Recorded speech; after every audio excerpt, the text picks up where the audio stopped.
first example and the most basic one. This is a pulley. There is a thread attached to this pulley. You can see there are two masses on each side of this pulley. One is M1 and the other one is M2.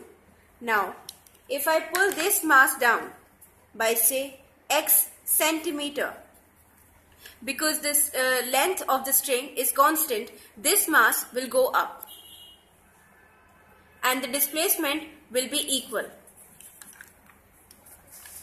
You can see the displacement is equal, therefore the acceleration will also be equal, as acceleration is equals to displacement upon time. The time taken is equal. So we here can prove that A1 is equals to A2. Now, as you can see in this second example, we have an inclined plane. On this inclined plane, there is a pulley and there is a thread attached to this pulley. It has two masses on it. One is M1 and the other one is M2.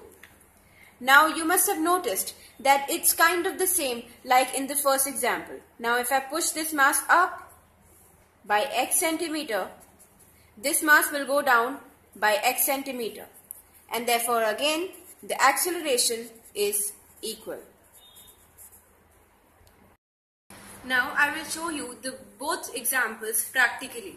You can see this is mass 1 and this is mass 2. The position is A and B. Now if I pull this mass down by X centimeter, this mass goes up by X centimeter. This proves that the displacement is equal and therefore the acceleration is also equal.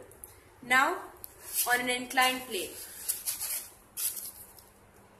if I pull this mass up, you can see this mass sliding down by exactly the same amount of distance. So it proves again that the displacement is equal and therefore in both these cases the acceleration is also equal. This is the third example. In this we have a pulley which is a fixed pulley and there's a thread going like this. Over here there's one more pulley which is a movable pulley and there are two masses attached, M1 and M2. Now if I push M1 up by X centimeter, this string will go down by Y centimeter as the displacement will not be equal. There are two threads attached to one single pulley. Similarly over here. Now we can see that the length of L1 plus L2 plus L3 is going to give us the full length of the string. So L1 plus L2 plus L3 is equals to capital L, which is the whole length of the string. In the second case, we had subtracted, that is pushed X centimeter.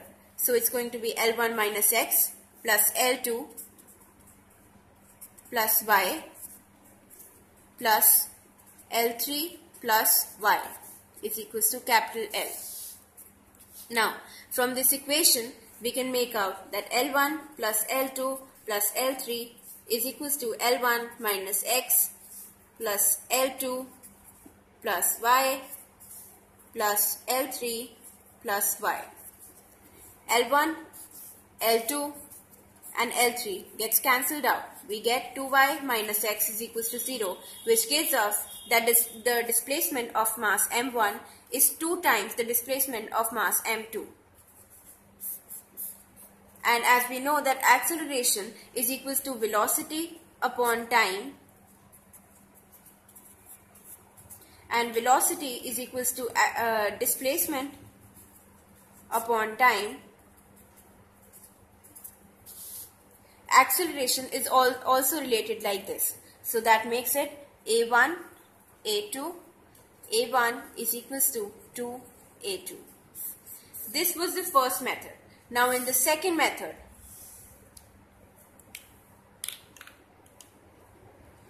we know that the product of the tension on this string and the acceleration on this string is a constant.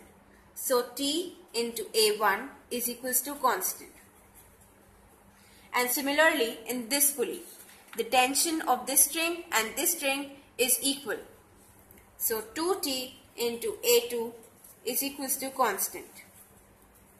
And from these two equations we can get 2Ta2 is equals to 2Ta1. T and T get cancelled, so we get A1 is equals to 2A2. This method is much shorter and much easier.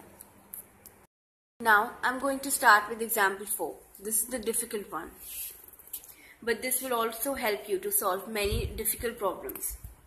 So in this problem, we have two objects.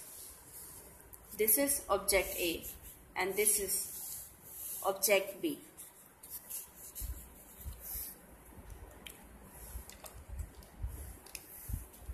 A string is attached to object B. And there's a pulley over here. And there's a pulley over here. Then here. Here again. And here. And this is a needle.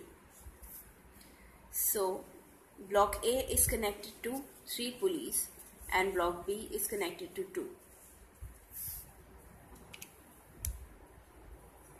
So now you can see when we move the block B with, say, acceleration A1, A block also moves with acceleration A2.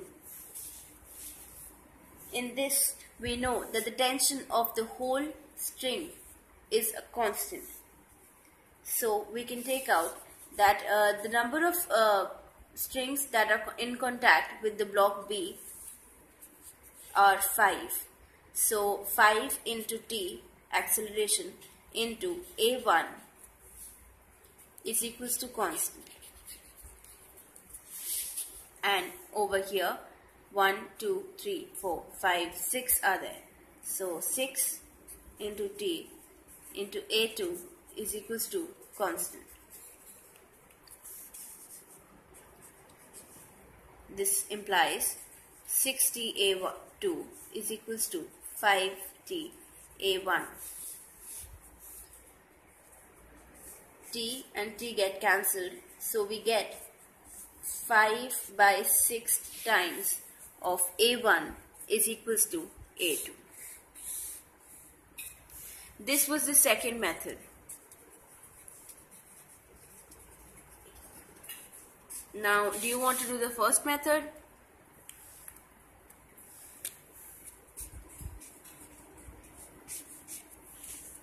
L1 plus X plus, oh my god, this is too much. I'm not going to do it. It's too long.